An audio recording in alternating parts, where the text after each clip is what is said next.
तुम सुन रहे हो सिप सिप स्टोरी, जहां हर कहानी तुम्हारा अगला डर है।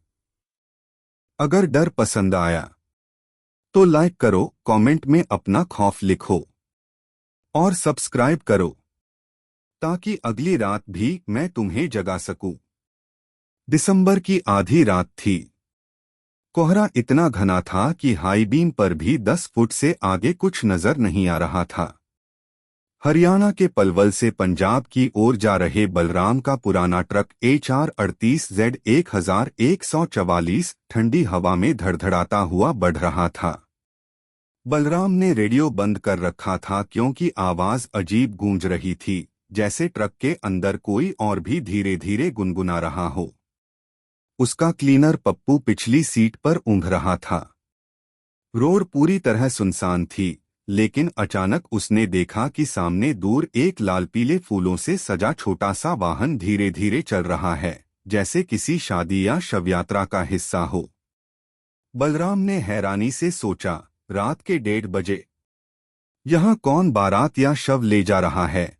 उसने ट्रक धीमा किया, लेकिन उस वाहन से दूरी चाहे जितनी घटा ले वह कभी पास नहीं आया, बस उतनी ही दूरी पर रेंगता रहा। करीब 5 किलोमीटर तक पीछा करने के बाद अचानक उस वाहन ने किनारे रुककर अपनी लाइट बंद कर दी। बलराम ने जैसे ही ट्रक पास लाया, देखा कि 4-5 लोग सफेद कपड़ों में खड़े हैं, चेहरे घूंघट या कपड़े से ढके हुए। उनमें से एक लंबा सा आदमी हाथ उठाकर इशारा कर रहा था, मानो ट्रक रोकने को कह रहा हो। बलराम के गले में कुछ अटक सा गया, मगर पप्पू की नींद टूट गई और उसने झांक कर देखा। भैया, इनके पैर देखो, पप्पू की आवाज कांप रही थी। बलराम ने नीचे झांका, उन लोगों के पैर उल्टे थे, एड़ियां आगे और उंगलियां पीछे। पप्पू चीख पड़ा और तुरंत खिड़की बंद करने लगा। तभी वह लंबा आदमी धीरे धीरे ट्रक के सामने आकर खड़ा हो गया और बिना किसी हरकत के बलराम को घूरने लगा। आंखें अंधेरे में लाल चमक रही थीं। बलराम ने डर के मारे गियर बदला और पूरा एक्सीलेटर दबा दिया। ट्रक की घर्र घर्र आवाज कोहरे में गूंजने लगी। लेकिन 5 मिनट बाद उसने गौर किया कि वही सफेद कपड़ों वाले लोग फिर से सड़क किनारे खड़े हैं, बिल्कुल उसी पोजीशन में जैसे पहले थे। ये कैसे मुमकिन है? बलराम के माथे पर पसीना आ गया, जबकि ठंड इतनी थी कि सांस धुएं की तरह निकल रही थी। पप्पू बुदबुदा रहा था, भैया, ये कोई आम रास्ता नहीं है। हम चक्कर काट रहे हैं। बलराम ने डर को झटकते हुए सोचा कि शायद कोई मोड़ मिस हो गया होगा, मगर GPS बंद पड़ा था और मोबाइल में सिग्नल नहीं आ रहा था। ट्रक की खिड़की के बाहर बस वही घना कोहरा और कभी कभी उन लाल पीले फूलों की हल्की झलक, जो जैसे जानबूझकर उनका पीछा कर रहे हों। करीब आधा घंटा ऐसे ही निकल गया। पप्पू कब का चुप हो गया था, लेकिन बलराम को महसूस हो रहा था कि उसके पीछे कोई बैठा है। ठंडी सांसें उसकी गर्दन को छू रही थीं।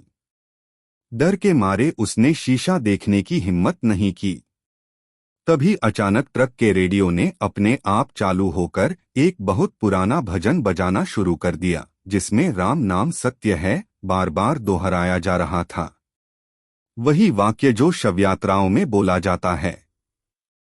बलराम ने तुरंत रेडियो बंद करने की कोशिश की, लेकिन स्विच टच करने से पहले ही वह आवाज ट्रक के हर कोने में गूंजने लगी, कहीं से नहीं पर हर जगह से। पप्पू कांपते हुए बोला, भैया, शीशा मत देखना, वो पीछे बैठ गया है। बलराम का दिल जैसे रुक गया। डर के मारे उसने आंखें सड़क पर गड़ाए रखीं, ट्रक को तेजी से दौड़ाया और प्रार्थना करने लगा कि कोई बस्ती नजर आ जाए। करीब 10 मिनट बाद उसे आगे रोशनी दिखाई दी, जैसे कोई ढाबा हो। उसने राहत की सांस ली, लेकिन जैसे ही पास पहुंचा, वह ढाबा बंद पड़ा था और दरवाजे पर वही लाल पीले फूलों से सजा छोटा वाहन खड़ा था। चारों ओर वही सफेद कपड़ों वाले लोग उल्टे पैरों के साथ, और इस बार उनके बीच में एक खाली अर्थी रखी थी। बलराम ने ट्रक रोके बिना मोड़ काटा और पूरी जान लगाकर भागा। पीछे देखने की हिम्मत नहीं हुई। कहते हैं उस रात के बाद से बलराम कभी रात में ट्रक नहीं चलाता।